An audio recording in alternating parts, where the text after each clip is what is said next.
Why, hello there, old sports. Now, before we get into today's dose of insane ramblings dressed up as a theory, I would just like to say thank you for all the support on my most recent video, which was the previous Deltarune video that I made. I really appreciate all the love and support I got shown, and even if you disagreed with the theory, I'm just thankful you gave me some of your time. Okay, with that being said, let's actually get into the video. This is Aqua. Aqua is one of the 7 colored flowers that appear in Chapter 5 that used to be part of Toriel's wedding bouquet. She is obviously this aqua or a cyan flower. It kind of goes back and forth. She's called Aqua in the chapter, but the flower itself is referred to as a cyan flower. And then obviously she appears throughout the chapter just like all the other flowers. Now, while I've seen plenty of people call attention to the various similarities between Jevil and Aqua, what I find much more interesting are the similarities between Aqua and our player character, Kris. First of all, both of them are heavily associated with knives, as Aqua uses them in all of her attacks, and Kris carries one around with them everywhere, and it seems to hold great importance to them. And, well, there's also the small fact that Kris's name is literally a type of dagger. Both of them also have long hair that hides red eyes, even if the number of eyes Aqua has isn't very consistent.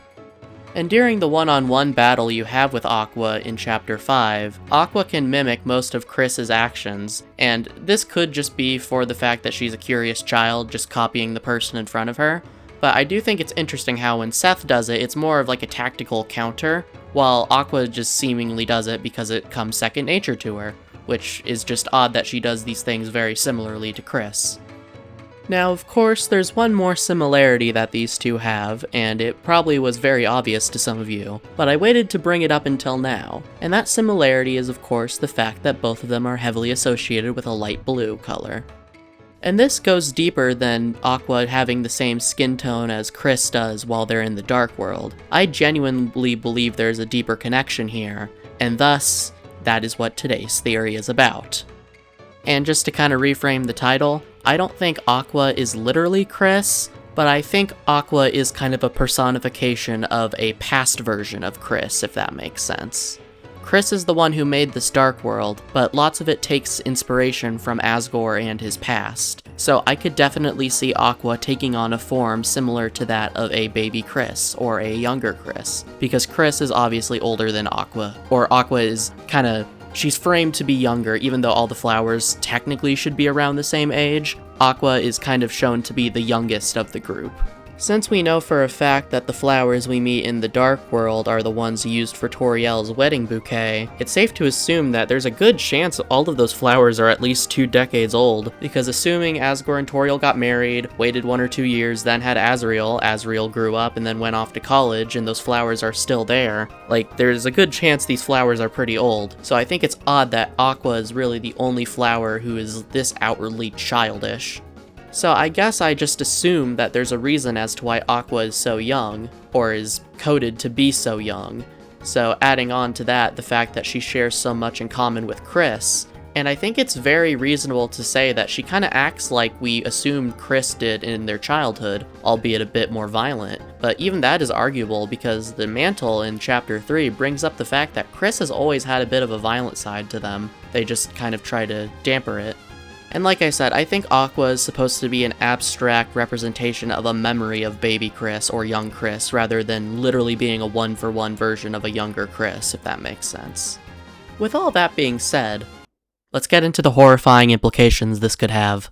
But before getting into any of that spooky stuff, I'm gonna have to ask you to like and subscribe. I have plenty of Deltarune videos in my old noggin, and if you want to see me make more of them, subscribing is really helpful. It makes me think that I'm actually doing something good, and it helps my brain do the good chemicals. Anyways, one of you didn't subscribe, so that means the knight's going to kill Tenna. I cannot change this. I'm not in charge of this. Anyways, back to the video. The first thing I'd like to point out, and I think this is very interesting, is that Aqua has 2 main different colors in her design. While the other flowers, barring Flowery, but he's kind of just weird in general, have only one main color and then shades of it, Aqua has obviously the aqua, turquoise, cyan, whatever, but she also has a very surprising amount of red in her design. And this isn't just an idle design decision, it's actually somewhat plot relevant. During the Yellow trials with their fight with Blue, Aqua herself mentions that she made the red ribbon she wears herself by taking Green's handkerchief and then using red food coloring to dye it red. And I think this is very interesting, because she didn't just say, oh, I want to be 2 different colors, so I'll be green and aqua. She specifically dyed it red, and then says that she finds one color to be boring, or being one color to be boring. Then later on, if you go back to where you dug out the hole for yellow, you'll find Aqua dancing around in the water, which has been dyed red by the food coloring, and so has her dress. And then when you walk up to her, she says this. Ooh, my color changed. Does my name change too? Now, obviously, she brings up the idea of her name changing because, unlike Seth and Flowery, she's named directly after the color of herself. So we have this idea of the color aqua changing to red. Aqua to red. If you check Aqua during her fight with Seth in the cliffs, it points out that she doesn't have any patience, which obviously is this trait associated with her soul color, or her color as a flower. And lots of people have pointed this out as well, that it is odd that Aqua doesn't have any patience, despite being associated with the color of patience in Undertale.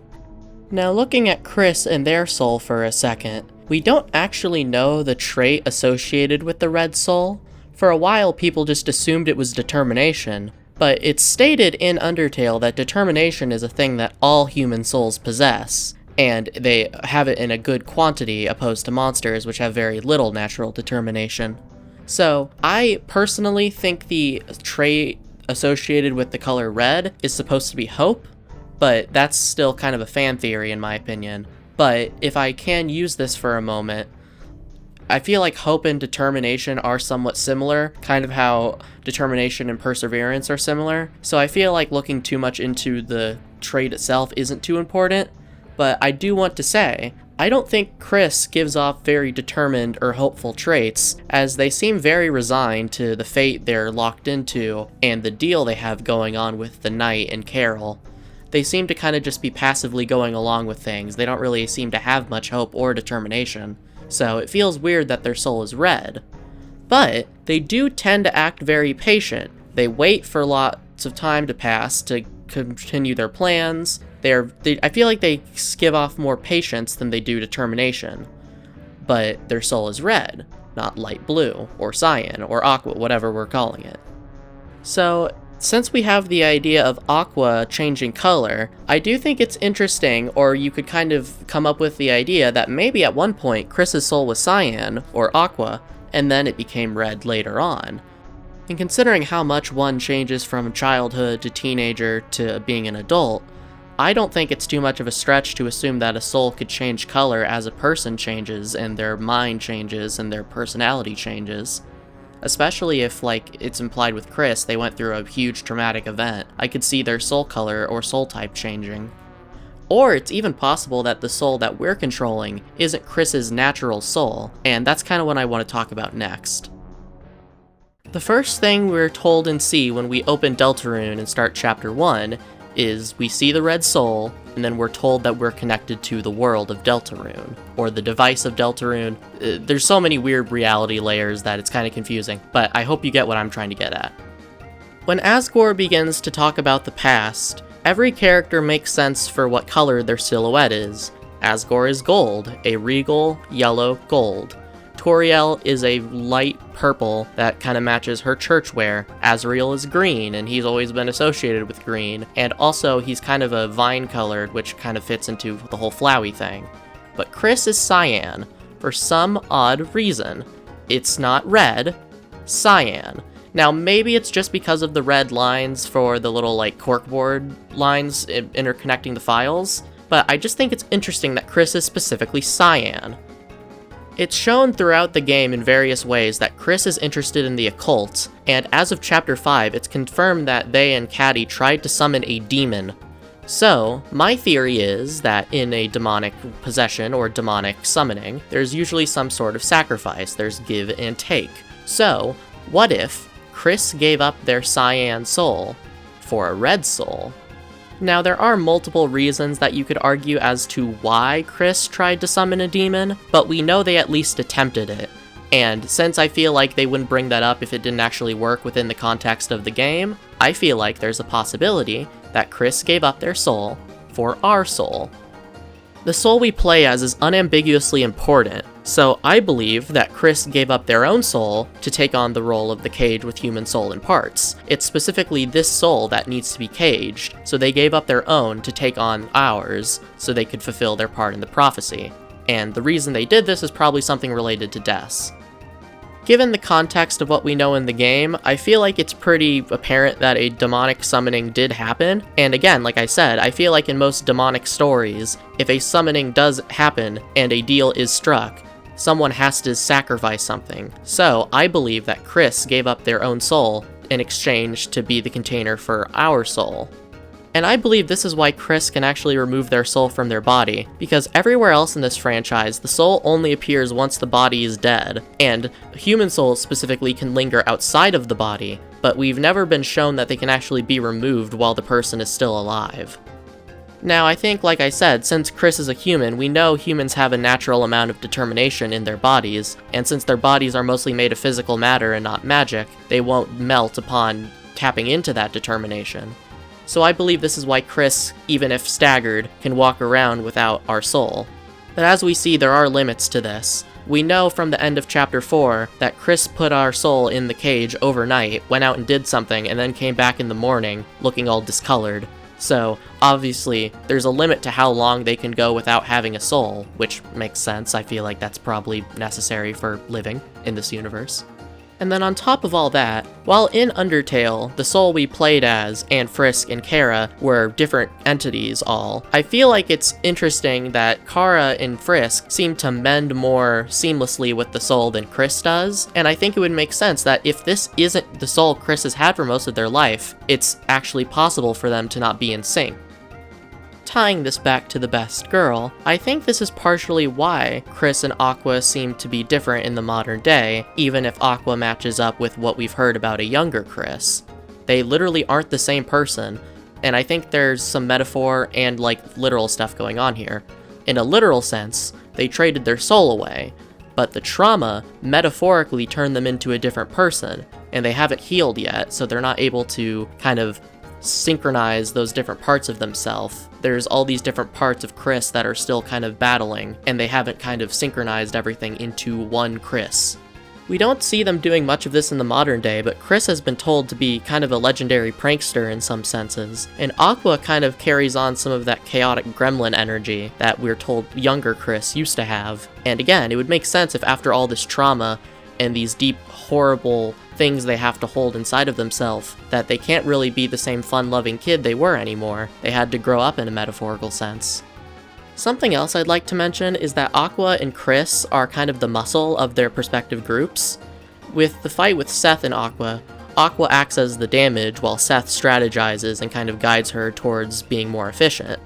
While with Kris, Susie and Ralsei both do healing, and Susie has been kind of trying to spec more into healing lately, so it makes sense that Kris is kind of the damage character, and funnily enough, we know Kris holds back a lot, even more than Ralsei does. We see in Chapter 3, if you do the sword route, their normal attacks are doing more damage to Tenna than Susie's Rude Buster, and then also, if we're going into skills, Cross Slash or X Slash does more damage than Rude Buster, and it costs less TP, but again, Kris only does that when they're desperately fighting against Spampt and Neo by themselves. So again, Kris is holding back a lot, so if they were to go all out, they would be very much the muscle of the group.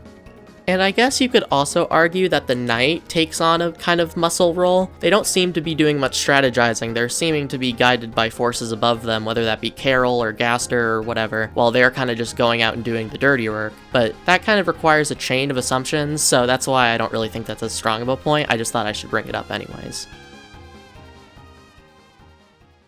Anyways, that's pretty much all I had to say for this. I just thought it was a short little theory/connection thing, and I also just wanted to talk about Aqua because she is amazing and she is my daughter, and I will not be taking any questions on this. attempting to adopt a fictional character aside, I just think this is really interesting, and it kind of bothers me how people are just like straight jumping to, oh, Aqua is a Jevil parallel, just because she says the world revolving. So does Blue! Blue also says that, but you don't see people comparing him to Jevil. So I just think it's interesting that there's so many connections between Kris and Aqua. And again, I'm not trying to say that it's a one-for-one, because obviously Kris is non-binary and Aqua's a girl, so there's one thing that they're not connected on. I just think it's interesting how many connections there are, and I just wanted to talk about it, so yeah. I have some more Deltarune videos planned, and they're a bit more in-depth. I just wanted to make this video because, again, Aqua is amazing, and I wanted an excuse to talk about her. And I just thought, like I said, the connections were interesting.